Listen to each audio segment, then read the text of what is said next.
সরকারি কেনাকাটার e-GP system পরিচালনায় চলছে এক এক কোম্পানির রাজত্ব। আওয়ামী লীগ আমলে 2010 সালে এই দায়িত্ব পায় দোহাটেক নিউ মিডিয়া, যার কর্ণধার সাবেক মন্ত্রী সালমান এফ রহমানের ঘনিষ্ঠ বন্ধু। সম্প্রতি 4 মাসের জন্য ওপেন টেন্ডারের বদলে সিঙ্গেল সোর্সিংয়ে কাজ পেয়েছে এই দোহাটেক। ইজিপির নতুন প্রকল্পেও তাদের দিতে গোপনে নেওয়া হয়েছে প্রস্তাব। মাহবুল ইসলামের প্রতিবেদন।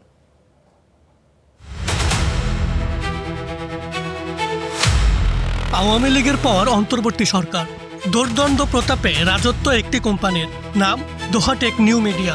আমার নাজমুল ভাইয়ের সঙ্গে কথা হচ্ছে, যিনি ইয়াতে বসেন প্ল্যানিংয়ে। সরকারি কেনাকাটার জন্য 2010 সালে চালু হয় electronics government procurement system e-GP. এতে সরকারের কোনো মন্ত্রণালয়ের যা কেনা প্রয়োজন সেটি উল্লেখ করে অনলাইনে টেন্ডার আহ্বান করে। ঠিকাদার প্রতিষ্ঠান সেখানে বিডিং করে কাজ নেয়। 2010 সালেই ইজিপি প্রকল্পের পুরো অনলাইন সিস্টেম পরিচালনার কাজ পায় Dohatec new media.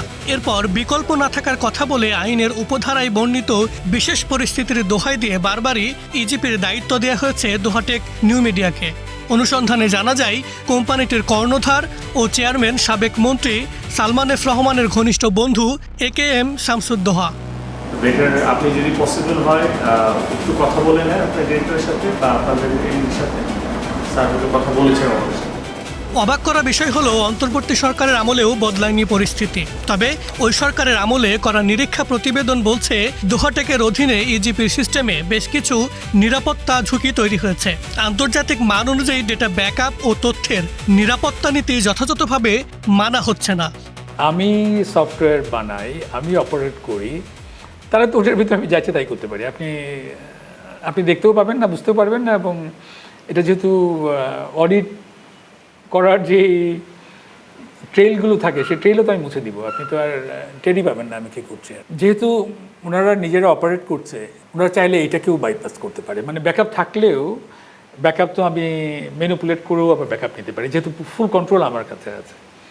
So backup নিলেই যে কোনো ধরনের ম্যানিপুলেশনের বন্ধ হবে, এটা নট নেসেসারি। যেহেতু ফুল কন্ট্রোল আমার কাছে আছে, ব্যাকআপ নেওয়ার আগেও আমি সব ঠিকঠাক করে আবার ব্যাকআপ নেব। বিএনপি সরকারও ওপেন টেন্ডারে না গিয়ে সিঙ্গেল সোর্স পদ্ধতিতে আবারও ইজিপি পরিচালনা ও রক্ষণাবেক্ষণের দায়িত্ব দিয়েছে দোহাটেককেই। এখানেই শেষ নয়, এই ব্যবস্থা পাকাপাকি করতে নতুন প্রকল্পের অধীনে দোহাটেককেই কাজ দিতে চেষ্টা করছে একটি পক্ষ। গোপনে কোম্পানিটির কাছে চাওয়া হয়েছে প্রস্তাব, যা গত 9 জুলাই জমাও দিয়েছে তারা। এসব বিষয়ে জানতে ঢাকার পল্টনে দোহাটেকের অফিসে যান স্টার নিউজের প্রতিবেদক। বক্তব্য না দিয়ে উল্টো সংবাদ সংগ্রহ না করতে প্রভাবশালী এক সংসদ সদস্যকে দিয়ে চাপ দেয়া হয়। আমি চট্টগ্রাম 7 আসনের এমপি হুমাম কাদের চৌধুরী, সারাদিন কাদের চৌধুরী সাহেবের ছেলে। আচ্ছা আচ্ছা, জি। কেমন আছেন আপনি? এই তো আছে আলহামদুলিল্লাহ। মাহবুব সাহেব, আপনাদের কোনো টিম বোধহয় দোহা থেকে গিয়েছে, জানতে পারি কেন? দোহাটেকে আমি নিজে এসেছি। হ্যাঁ, কেন এসেছেন? আমি মূলত একটা নিউজের বিষয়ে তাদের সঙ্গে কথা বলতে চাচ্ছি।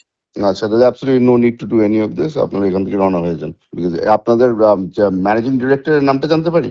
আমাদের তো বাবু ভাই আছেন। বাবু ভাই আছে? ঠিক আছে, আমি বাবু ভাইয়ের সাথে কথা বলছি। Thank you very much. EGP ব্যবস্থার সরকারি কর্তৃপক্ষ Bangladesh public procurement authority BPPA। পরিকল্পনা মন্ত্রণালয়ের একটি ভবন থেকে সংস্থাটির কার্যক্রম পরিচালিত হচ্ছে মাত্র 25 জন কর্মকর্তা কর্মচারী দিয়ে। সরকারি লোকবলের এই সংকটকে সুযোগ হিসেবে নিয়েছে দোহাটেক নিউ মিডিয়া। সরকারি ওই অফিসেই তাদের 77 জন কর্মী কাজ করছে। পুরো কার্যক্রমটা এবং পুরো প্রাতিষ্ঠানিক ব্যবস্থাটাকে একটা বেসরকারি সংস্থার হাতে জিম্মি করে দেওয়াটা বড় ধরনের ঝুঁকি। এটা অনেক আগেই সরকারের হাতে হস্তান্তর করার কথা ছিল। বারবার দোহাটেককেই কাজ দেওয়ার কারণ জানতে পরিকল্পনা প্রতিমন্ত্রীর মুখোমুখি হয় স্টার নিউজ। যেহেতু অনেকগুলো জিনিস আগের সরকারের আমলে হয়েছে এবং একটা প্রযুক্তিগত একটা বিষয়কে রাতারাতি শিফট করা যায় না, কারণ এটা অলরেডি চলমান আছে। কিন্তু আমরা এই বিষয়ে করণীয় বিষয় নিয়ে আমরা এক্সপার্টদের সাথে কথা বলছি। কিন্তু অলরেডি 4 মাসের জন্য দোহাটেকের সঙ্গে গোপনভাবে একটা চুক্তি হয়েছে। না, এগুলো আসলে আইনসম্মত হয়েছে। যে সমস্ত কাজ এখানে চলমান আছে, সেই চলমান কাজকে চলমান রেখেই পরিবর্তনের বিষয়গুলো নিয়ে আমরা কথা বলছি। জানা গেছে ইজিপির অনলাইন সিস্টেম পরিচালনার দায়িত্ব আবারও দোহাটেক মিডিয়াকে দেওয়ার নথিপত্র এরই মধ্যে অর্থ ও পরিকল্পনা মন্ত্রীর দপ্তরে জমা পড়েছে, যা এখন অনুমোদনের অপেক্ষায়।